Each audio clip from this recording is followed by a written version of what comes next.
From Game of Thrones writers making the worst decisions to the boring storyline of Breaking Bad. So these are the overrated TV series that flopped. I will stand behind Jon Snow. The king in the north! Let's begin with Riverdale. Frankly speaking, no one expected that the revamping of Archie comics would turn out to be such a hit. Well, Netflix took a huge gamble with Riverdale, and oh boy did it pay off big time in the first season. I believe you now. I think La Llorona is in Rivervale. I'm gonna try and help Lucinda. Thank you.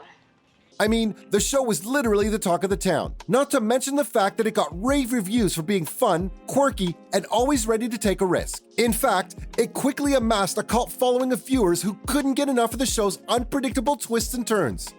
I've been looking for something to inspire my writing, to get my creative juices flowing. And I figured an interview with the devil would do just that, but I'm not gonna sell my soul for it, okay? But hold on, the series eventually ran out of luck. To be honest, they did try to keep up the same energy in the second season. Still, it went off the deep end. To be honest, no one can be blamed here except the writers. After all, they literally replaced the teenage chaos loved by the viewers with borderline, nonsensical ridiculousness. And let's not forget that whole musical episode debate. No wonder the series went from being a fan favorite to a show that everyone loved to hate. Plus, it literally plummeted in ratings, and many fans were left disappointed by the show's lackluster plot lines and over-the-top antics. No, this is good. If you're competing, then all eyes will be on you, including Cheryl's. I'm gonna sneak off and do some sleuthing while you keep Cheryl distracted. So, it goes without saying that the show lost the magic touch it once had. Speaking of shows that lost their magic touch, let's switch the focus to Game of Thrones. There was a time when Game of Thrones was considered peak television. From the political plotting of the Lannisters to the revenge quests of the surviving Starks, the series had everyone glued to their screens. No wonder it easily cultivated a huge fan base, and every other season broke viewership records. Honestly, the first 4 seasons were pretty solid, to say the least.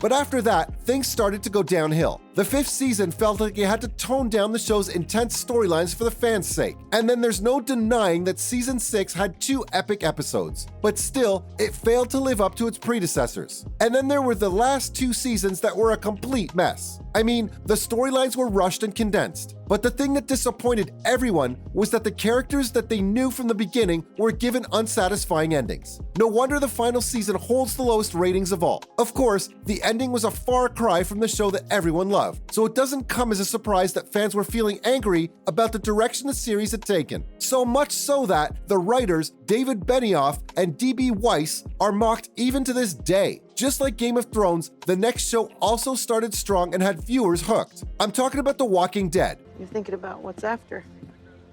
It's a good thing. Maybe we could all do a little more of that. Yes, it was heavily praised in the beginning. After all, they literally took the best zombie apocalypse film tropes and stretched them out over long-form TV. And oh boy did people love it.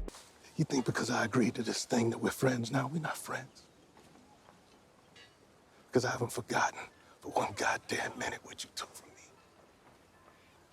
To be honest, the first few seasons were a must-watch that had me on the edge of my seat every time. No surprise, the viewing figures skyrocketed in the first few seasons. I mean, it literally went from 5 million for each episode to a whopping 17 million people tuned in for the premiere of season 5. Now guess what? The series lost its spark in the later seasons. I wish you were coming with me.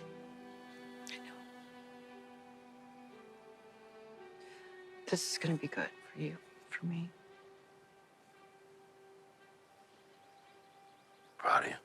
And by the final season, you won't believe that the audience had shrunk to less than 1 million. Of course, it's a far cry from its peak, and it's clear that something definitely went wrong along the way. Sure, any show's ratings are bound to decline over a decade of viewing, but honestly, you can't just ignore the massive drop in the ratings after the 6th season. No doubt, Andrew Lincoln's departure could be one reason. Still, the real truth is that people stopped watching it simply because the storylines weren't entertaining anymore. In fact, they got repetitive and boring. Well, there was was only so far they could stretch the zombie plot. No wonder it ended up cursing its spin-off series, Fear the Walking Dead. Sure, it benefited a lot from its parent show. I mean, it premiered during the peak of The Walking Dead's popularity. So it's no surprise that the premiere episode alone pulled a staggering 10 million viewers, which is enough to make any showrunner jump for joy. But here's the catch. I know it was set in the same zombie-infested universe, but it actually had its own story to tell. Clearly, the fans eventually realized it, and the viewers started to drop out like flies with each episode. Still, it was pulling in more than 2 million viewers each week. But just like The Walking Dead, Fear's downfall came from within. That's because the executive producer Scott Gimple, whom fans accused of ruining TWD, was transferred to the spin-off series. It turns out his addition wasn't for the better here either. Like, the writers killed off all the good characters and kept the bland ones. In fact, they even brought hated characters like Morgan from TWD to headline the show. So the ratings took a nosedive, and the show is struggling to bring in even 1 million viewers now. Continuing on the theme of overrated shows that flopped, I can't go without mentioning Tiger King. While the first season was definitely a wild ride that grabbed everyone's attention, it was mainly due to the shock value of seeing a bunch of morally corrupt characters battling it out. Not to mention the fact that it came out during the COVID-19 pandemic, and it precisely had the amount of insanity and drama that everyone needed to not feel insane. Still, I'll be speaking for everyone when I say that literally no one wanted to revisit Carol Baskin and Joe Exotic except Netflix. So, when they released the second season, it just lacked the same spark. In fact, it felt more like a cheap attempt to capitalize on the success of the first season. I mean,